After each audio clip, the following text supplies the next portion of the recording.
Bonjour, bonjour, cher peuple gabonais. Nous sommes à quelques heures de la célébration de un an de la prise de pouvoir par les militaires. Donc, nous sommes à l'heure des bilans. Et moi, Wilfried Okumba, Kamitatou Lénine Dandjoko, comme à mon habitude, je ne mâcherai pas les mots, mais je ferai tout pour respecter la qualité de l'autorité qui nous dirige aujourd'hui. Donc, comme je vous le disais tantôt, nous sommes aujourd'hui le jeudi 29 août 2024. Je suis votre humble serviteur, Wilfried Okumba Kamitatou Lénine Dandjoko. Je vais m'adresser au président de la transition en toute franchise. Nous allons faire ce que l'on appelle le bilan de ces un an de pouvoir à la tête de l'État gabonais. Mais je puis déjà vous dire, ceux qui m'écoutent et ceux qui me connaissent, que je suis très amer, je suis déçu. Et nous sommes de la même génération que M. Brice Clotaire Oligui comme on me l'a toujours appris dans mon cercle familial, que vaut mieux une vérité cruelle qu'un mensonge aimable. Je dirai toute la vérité. Je ferai un effort de ne pas emprunter le chemin des condabilistes. Celui qui piège la vérité trahit le peuple gabonais. Je ne trahirai pas le peuple parce que j'estime que rien n'a avancé et que le seul fait d'armes que nous pouvons reconnaître à M. Brice Clotaire Oligui c'est le simple fait d'avoir enlevé les bongos. Mais qui mieux que lui aurait pu le faire, puisque nous savons que la plupart des forces de sécurité qui gangrènent ou bien qui pilulent le Gabon n'ont pas d'armes et n'ont pas le matériel requis pour pouvoir faire un coup d'État. Donc, il était la personne idoine pour pouvoir déposer les bongos, quand bien même il fait partie du problème. Donc, la solution ne pouvait venir que de lui. Monsieur le Président de la Transition, je vous prie de me recevoir chez vous, mais sachez que, comme je l'ai dit en préliminaire, que je serai franc avec vous. Voyez-vous, Monsieur le Président de la Transition, vos un an ressemblent à ce que nous avons vu sous Ali Bongo Ondimba. Hormis le coup d'État qui vous a porté au pouvoir, vous vous êtes illustré par un comportement extrêmement tribaliste. Parce que pour vous, il n'existe que les Batéké de Ngoni et les femmes du canton Bissoc. Aucun Gabonais ne pourra me démentir. Parce que le niveau de développement du canton Bissoc, notamment chez votre père, n'a rien à voir avec le développement de Rungassa, d'Andjoko, de Matamatingi, de certains villages du Gabon. Pas du tout.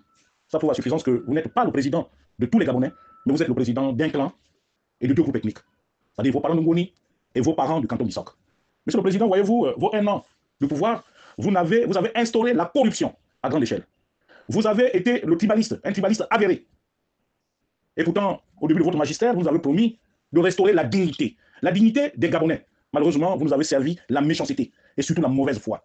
Monsieur le Président de la Transition, compte tenu des actes que vous posez, parce que ce n'est un secret pour personne, il n'y a qu'à voir comment les pelleteuses circulent dans Goni et comment les pelleteuses circulent dans le village de votre père pour s'en rendre compte que vous n'êtes pas un président de la République juste. C'est pourquoi, de manière sincère et honnête, je vous dirais respectueusement, Monsieur le Président de la Transition, de rendre le pouvoir aux civils. Parce que vous n'êtes pas un exemple de probité morale, Monsieur le Président de la Transition.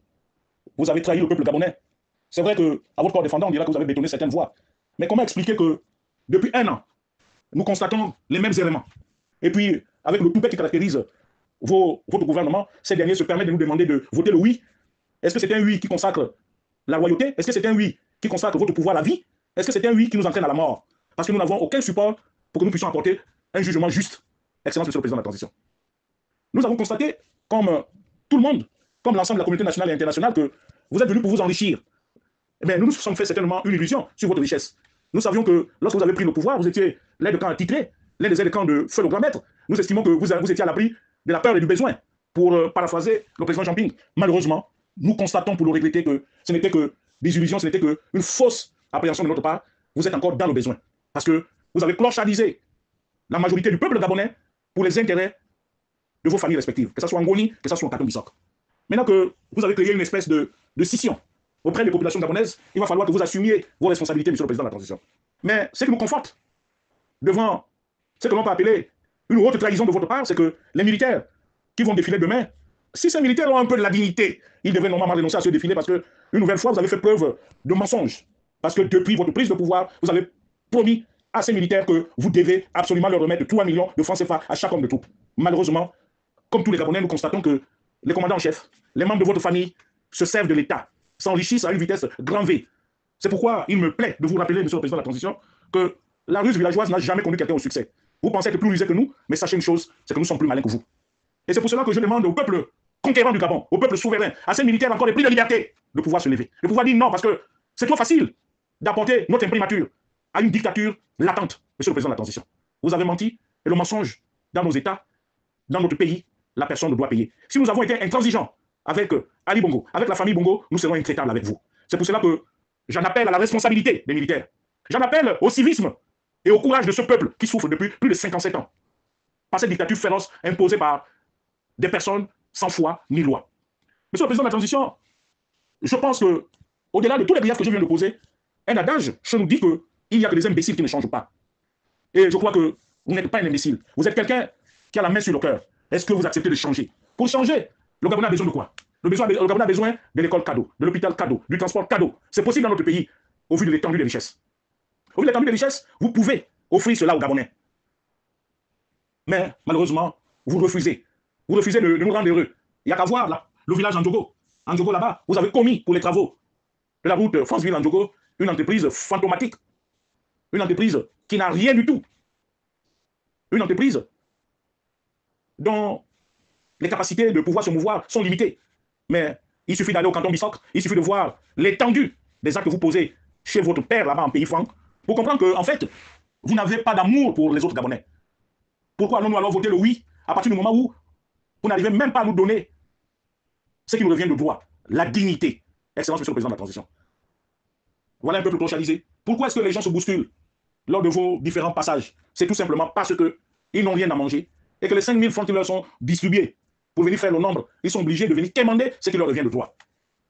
Au Gabon, on peut être dignement logé, on peut avoir des routes carrossables en toute saison, on peut avoir une école de qualité, on peut avoir les hôpitaux de qualité, mais vous refusez à cause d'une kleptomanie avérée, Monsieur le Président de la Transition. Mieux, nous constatons que les Bateke de Ngoni n'ont pas droit au supplice, n'ont pas droit d'aller en prison, parce que vous êtes le président de la transition, parce qu'ils ont le pouvoir, parce que, Monsieur le Président, mon homme la vie, lorsque vous jetez en pâture, Monsieur Lehman, Joël Sangungu, parce que c'est un sujet noumou, et que votre parent, Monsieur Jeannot Kalima, qui est le chef d'orchestre de toute cette méchanceté envers le peuple souverain, vous continuez à garder ce monsieur au gouvernement au mépris de la dignité des Gabonais. Plus grave, le commun des Gabonais sait que la banque BGFI, c'est une banque spécialisée dans le blanchiment des capitaux d'argent, de l'argent sale, des drogues, des détournements de fonds. Monsieur Yima a transformé l'association Tchoumou en une véritable tour de Babel où tout se décide. Là, nous ne sommes plus dans la République, dans la vraie République, mais là, nous empruntons de manière subtile, Excellence, Monsieur le Président de la Transition, la République au village. Pour paraphraser mon oncle et père, Alfred Ndiabanda. Monsieur le Président de la Transition, au vu des chapelains énoncés, quelle note vous donnez au bout de 12 mois d'apprentissage? Ce n'est que la note de celui qui peut mieux faire. C'est-à-dire le juste milieu. Sur 10, je vous accorde 5 de moyenne, parce que déjà, à cause seulement du coup d'État. Mais les Gabonais ne sont pas contents. Il y a trop de flexibilité dans vos agissements, Monsieur le Président de la Transition. Mais il n'est jamais trop tard pour mieux faire. Lorsque aussi, Monsieur le Président, c'est aussi ça la dignité. La dignité ne concerne pas seulement le peuple, mais la dignité aussi concerne ceux qui sont en responsabilité comme vous, Monsieur le Président de la Transition. Lorsqu'on ne peut pas, on rend son tablier. Mais je pense que, au vu des actes posés, au vu de votre attitude et l'attitude de ceux-là qui vous accompagnent dans cette lourde charge, à mon homme la vie, vous n'êtes plus l'homme de la situation, Excellence. C'est pour cela que d'entrée, je vous disais que vaut mieux une vérité qu'il y a qu'un mensonge aimable. Le peuple gabonais attend de vous que vous puissiez rendre votre tablier. Pour que vous repreniez la grande muette, que vous la rameniez dans les casernes. Parce que notre vivre ensemble est de plus en plus menacée. Nous avons reproché à Ali Bongo la kleptomanie. Nous avons reproché à Ali Bongo d'avoir amené les étrangers, d'avoir fait un certain nombre de choses, d'avoir traumatisé le peuple souverain.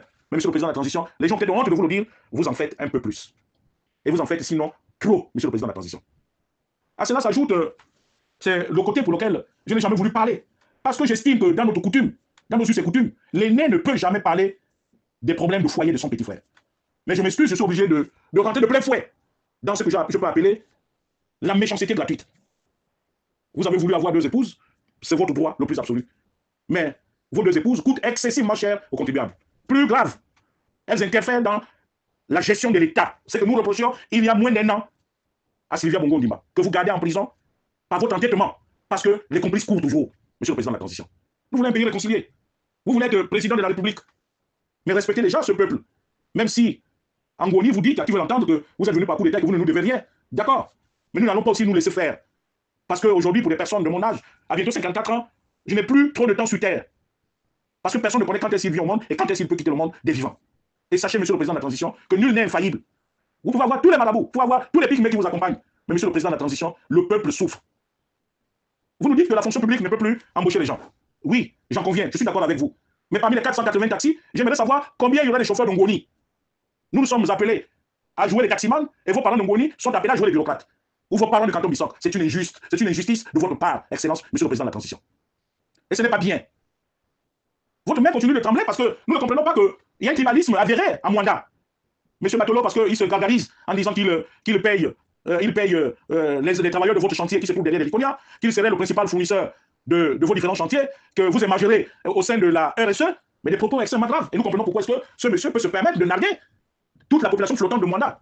Et au cours d'un meeting populaire, malgré la remontada, malgré la mobilisation des populations pour venir accueillir le fils prodige, vous vous êtes permis de nous envoyer paître en nous répondant avec autant de répugnance, monsieur le président de la transition. Ce n'est pas bien. Vos 1 an ressemblent à du déjà vu et que nous estimons que si vous pensez réellement que vous avez la possibilité de conduire ce peuple en étant juste avec tout le monde, il va falloir que vous changiez, monsieur le président de la transition. Parce qu'au-delà des fonds du canton Bissok, au-delà de Bateke d'Ongoni, ces deux villes et villages, sont en chantier permanent. Je peux aussi me permettre de vous poser la question de où est-ce que vous trouvez autant de fonds pour transformer en l'espace de 10 mois tout un village. Pendant qu'à Ndjoko là-bas, à Rungassa, à Kespuru, à Matamatiendi, à Makoku, à Villebangwe, à Onkwa, à Otala et ailleurs, j'en passe, c'est la Bérésina. Monsieur le président de la transition, vraiment, il va falloir rectifier. Et c'est pour cela que j'insiste très respectueusement que dans les jours à venir, les Gabonais veulent voir un véritable gouvernement. Si vous estimez que les errements de 12 derniers mois, que nous mettions cela dans le compte de l'apprentissage, je vous le conseille très respectueusement. Ngampo, Moari, Makasi Avouani. Makasi Avouani. De toute façon, ouais, ça peut s'y y a. Ovonia. Asukwa, Maso, Miteme. L'autre, vous Miteme. Bala. Odiamana, Bamama. Et puis, il y a des gens qui sont autour de vous, qui sèment la peur, la misère, la terreur, à savoir Henri Claude Hima, à savoir Idriss Firmengari, à savoir Guiro Satangarigno, à savoir M. Florentin Gama-Biogo, votre père. Ils sèment la désolation. Ils sèment le clanisme. Ils sèment la répugnance. Monsieur le président de la transition. Il ne me revient pas à moi. Personne ne peut choisir sa famille. Mais vous pensez être désormais le président de tous les Gabonais. Donc vous avez une obligation de justice et d'équité vis-à-vis des Gabonais. Or, malheureusement, vous vous servez au-dessus, à la vue de tout le monde. Vous avez transformé les finances publiques en une affaire personnelle. Vous êtes dans le BTP, à outrance. Monsieur le président de la transition, c'est bien. Mais en Djoko, j'ai envie aussi de rire. Depuis 57 ans, nous n'avons plus jamais eu, ne fût-ce que même un poste de directeur dans une administration publique. Notre malheur, c'est celui d'être Obamba. D'avoir refusé d'être annexé à la principauté de Ngoni. D'accord, nous avons refusé. Mais pourquoi est-ce que vous malmenez les Obama d'Ongili, qui sont dans le même département que vous? Pourquoi est-ce que vous malmenez les Obama d'Alélé? Pourquoi est-ce que vous malmenez les Obama de Yuga? Pourquoi est-ce que vous malmenez les Obama de You? Pourquoi est-ce que vous malmenez les Obama de Kangoville? Pourquoi est-ce que vous malmenez les Obama d'Oyem, d'Omar Yotan pour moi? Pourquoi? Et pourtant, ces gens-là ont accepté de se faire à l'Akiri, de vous rejoindre dans la principauté. Donc ces villes-là font partie du consortium de la principauté. Pendant que les pelleteuses circulent à grande vitesse au sein de Ngoni, j'ai même eu dire que vous avez un ranch. J'ai même eu dire que vous devez faire un aéroport international. Pendant ce temps, Franceville se meurt. Tout le monde passe par Franceville et on demande aux sous-hommes que sont les Bakanigi, aux sous-hommes que sont les Ngoumou, aux sous-hommes que sont les Mbamouin, aux sous-hommes que sont les Mungom, aux sous-hommes qui constituent le Haut-Ogoué, les Bawandi, les Bandjabi et autres, de toujours être derrière vous. Est-ce que c'est bien comme ça, monsieur le président de la transition? Est-ce que c'est bien ce que vous faites? J'espère que vous dormez du sommeil du juste devant les actes de traîtrise, de corruption dont vous êtes aujourd'hui passé maître. Parce que tout ce qui se fait, monsieur le président de la transition, c'est sous votre imprimature. C'est sous votre imprimature. Je sais que lorsque les médisants, les personnes habitées par le mercantilisme, habitées par l'envie de gagner, d'avoir, viendront vous présenter cet audio, ils me présenteront comme quelqu'un d'impoli, comme quelqu'un qui ne vous respecte pas. Mais monsieur le président de la transition, nous sommes de la même génération, nous n'avons pas droit à l'erreur. C'est pour cela qu'il m'arrive souvent d'avoir ce genre de coup de gueule. Vous avez tribalisé notre pays. Et devant cette difficulté, devant ces problèmes, je me permets très respectueusement de vous demander de bien vouloir gagner les Kazen. Ça, c'est la position qui n'engage que Wilfried Okoumba, Kamitatu, Lénine Ndjoko. Le reste, c'est du déjà vu. Vous n'êtes pas capable d'amorcer le développement. Vous êtes certainement habité par une revanche. Certainement, vous reprochez au Bongo un certain nombre de choses. Déjà, l'alibi que vous avez trouvé pour déposer les Bongos, c'est que nous les dit vous aurez manqué de respect. D'accord. Mais nous, aujourd'hui, les militaires qui sont à votre service peuvent se permettre aussi de vous déposer pour un manque d'humilité, de beaucoup plus d'arrogance et de non-respect des engagements donnés vis-à-vis du peuple. Ça aussi, ça peut être un alibi pour des forces patriotiques, pas des forces qui servent un individu. Monsieur le président de la transition. J'en ai terminé. Je vous remercie de m'avoir reçu chez vous. Je ne suis pas fâché, mais il fallait quand même que je vous le dise objectivement qu'aucun Gabonais n'est content. La ferveur militante, s'il faut l'appeler ici, ou la ferveur militante, militaire ou patriotique que vous verrez lors de votre anniversaire, l'anniversaire du CETRI, de la prise du pouvoir, ce n'est que l'arbre qui cache la forêt. Vous entendrez parler de nous lorsque l'on mettra sur la place publique la mouture de la constitution gabonaise. C'est pour cela que je reste encore serein et confiant, parce que là-bas, il y a un père, à savoir Papa Zakari Miboto, que nous appelons affectueusement au village là-bas, à Mounana, Mounatomi, le premier fils. Nous savons que c'est un vrai patriote, et nous savons qu'il pèsera de tout son poids pour que cette constitution soit la meilleure possible, et qu'elle puisse avoir en elle le sentiment et les véritables aspirations du peuple souverain que nous sommes. Donc, si par l'extraordinaire, il arrivait que Papa Zakari Miboto se fourvoie, ben, il rendra compte au père fondateur de cette république et à Dieu, Dieu le Tout-Puissant. Nous pouvons tromper les humains ici sur terre, mais nous ne pouvons pas tromper Dieu. Monsieur le Président de la République, vous êtes un jésuite, pensez à Dieu chaque fois que vous poserez un acte dans la gestion des affaires publiques. Nous vous mettons devant vos responsabilités, nous attendons avec impatience le prochain gouvernement. Le prochain gouvernement que vous mettez en place, c'est celui-là qui nous donnera espoir ou qui retiendra, qui reflètera les aspirations réelles du peuple gabonais. Donc déjà, je vous dis que remettre Maïs Mouissi dans le prochain gouvernement, c'est une insulte à Dieu, aux hommes et au peuple gabonais. Remettre Ndonsima là-dedans, c'est une insulte à Dieu et aux hommes. Remettre Chambrier là-dedans, c'est une insulte à Dieu et aux hommes. Remettre Charles Maïkom, c'est une insulte à Dieu et aux hommes. Remettre Loïc Ndinga Boudouma dans ce gouvernement, c'est une insulte à Dieu et aux hommes. Monsieur le Président de la Transition, nous sommes excédés. Nous en remettons à Dieu et aux forces de l'ordre, ceux-là qui vous ont permis de prendre le pouvoir, aux hommes de troupes qui sont malmenés aujourd'hui. Ils peuvent aussi régler le problème du Gabon, parce que nous ne sommes pas contents. Mais on dit toujours que on peut se tromper. Mais rester planté dans ces erreurs, c'est qu'on commence par faire l'exprès. Et j'ai comme l'impression que vous avez lancé un défi au peuple gabonais. Nous allons vous répondre. Comme on dit chez nous, au bout de Taoumouma, au Tundoba. Brice, attention à toi. Attention, c'est devant, c'est pas derrière. Oui, Wangami Angela. Omukumo Makaya Lutu. Bala. Diamuko Amonowe. Agaboneko. Ami Bima Mobima. Monsieur quoi Anjakal. Monsieur quoi Ambakal. Monsieur quoi Bani Bounoye l'école. Monsieur quoi Dolonia. Seulement, Bali Panewe. Madja Mamana. Yuba Dola Sabaso. Kalakale au Monobala. Na Yuba Dola we. We na no Kabanko newe. Jonya Bajabo. Na yu Jobi Besabe. Banama Wango. Nsi yi. Una yulu. Leo Mono Kalakala. Mokonga Molanga.